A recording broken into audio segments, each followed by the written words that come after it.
suscríbete al canal Chaos Team Master, un canal amigo dedicado a los videojuegos, y más, les dejaré el link en la descripción.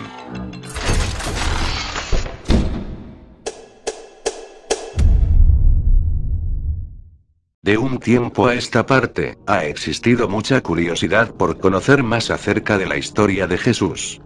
Investigadores, académicos, escritores o gente común y corriente han buscado esclarecer un sinfín de dudas respecto a lo que está en Biblia, y aquello que se dejó fuera.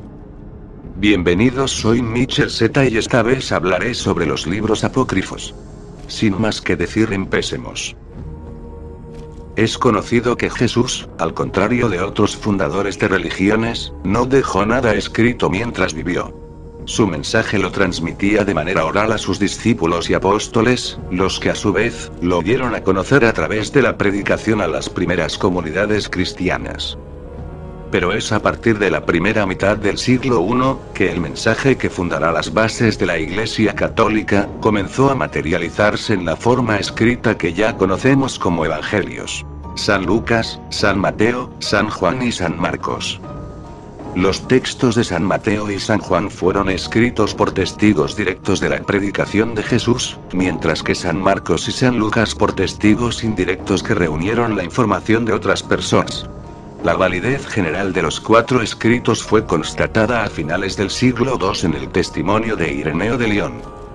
Es así como la mezcla de lo oral con lo escrito, llevó a que a finales del siglo I y en el decurso del segundo, surgiera una gran cantidad de escritos recopilatorios de dichos y sentencias dispersas de Jesús, algunos de los cuales llegaron a adoptar forma de evangelios, pero al no ser incluidos en la Biblia, o aceptados por otras iglesias cristianas, fueron llamados extracanónicos o apócrifos. En el libro Los Apócrifos, Aurelio de Santo Sotero los describe como aquellos que no fueron reconocidos por las iglesias cristianas de los primeros siglos como parte de la Sagrada Escritura. Sin embargo, se presentan con nombres o características que los hacen parecer canónicos. Según el teólogo Pablo Uribe, de la Universidad Católica de la Santísima Concepción, estos escritos se distinguen de los textos sagrados por su contenido y el estilo con el que presentan los hechos. Mientras los evangelios mantienen una forma propia de una predicación apostólica, sobria y carente de adornos, en los apócrifos abunda el relato fantástico y no sigue el género utilizado para escribir un evangelio.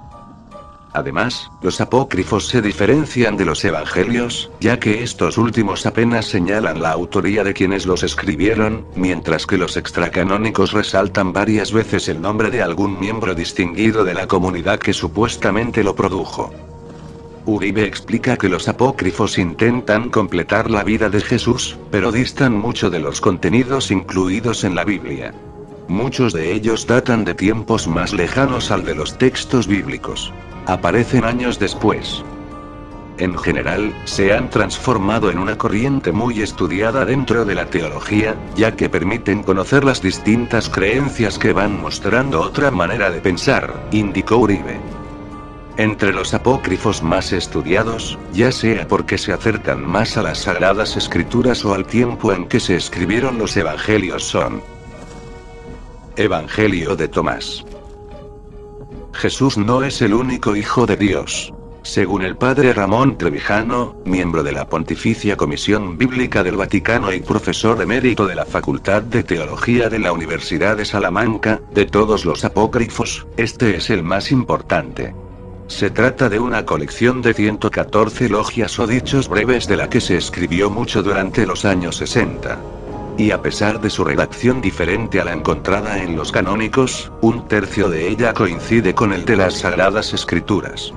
De hecho, muchas de las cosas que están en él, se encuentran en el Nuevo Testamento. En él se revelan los hechos detrás de la resurrección y Jesús parece transmitir un mensaje extraño, una enseñanza secreta muy diferente a los hallados en los tradicionales. No hay milagros ni historias, solo recopila los dichos de Jesucristo. En los evangelios canónicos, Jesús es el único Hijo de Dios, en tanto que en el de Tomás se sugiere que todos podemos convertirnos en hijos de Dios al decir: cuando se conozcan a sí mismos, entonces serán conocidos y comprenderán que son hijos del Padre viviente. Jesús no tiene que los demás no puedan tener, es posible tener el mismo tipo de relación con lo divino, indican los investigadores. En esta apócrifo se llama a una conexión personal con Dios sin que se necesiten iglesias organizadas, sacerdotes u obispos. Tratándose de un evangelio considerado gnóstico, secta constituida a comienzos del cristianismo que enfatizaba el misticismo y estaba en desacuerdo con la jerarquía cristiana emergente, no fue del agrado de las autoridades de la Iglesia. Y probablemente esa puede ser la razón por la cual este evangelio fue calificado como herético. Evangelio de Judas. Jesucristo pidió ser crucificado.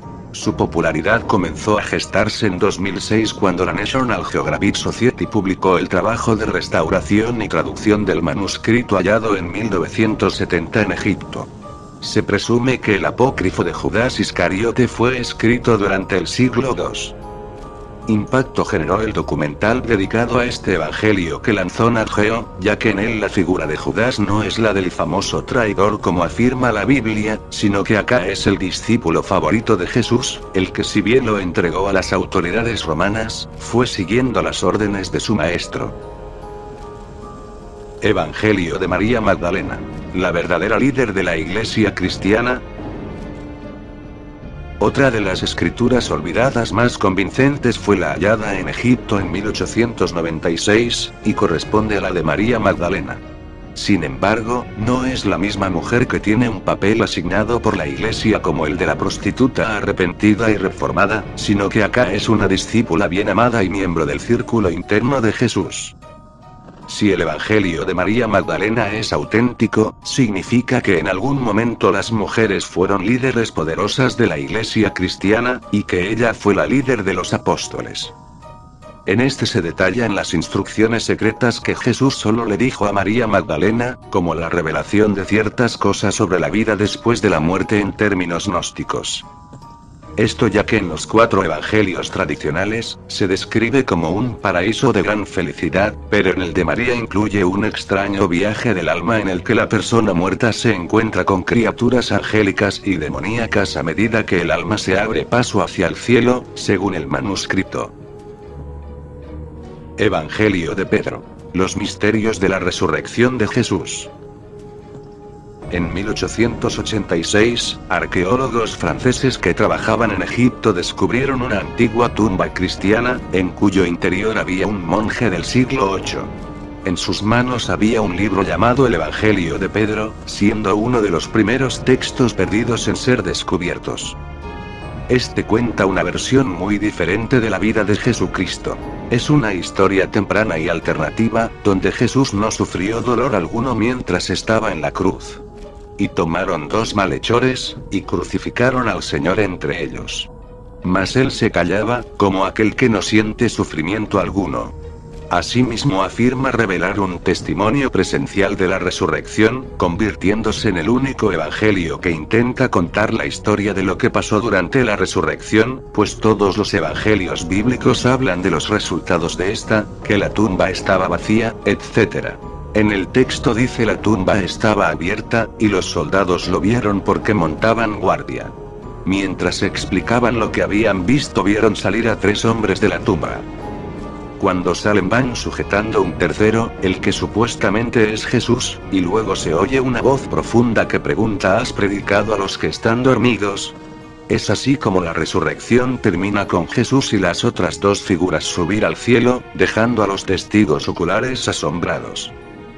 El descubrimiento de estos evangelios revela una batalla secreta ya olvidada, pero que una vez fue de gran relevancia.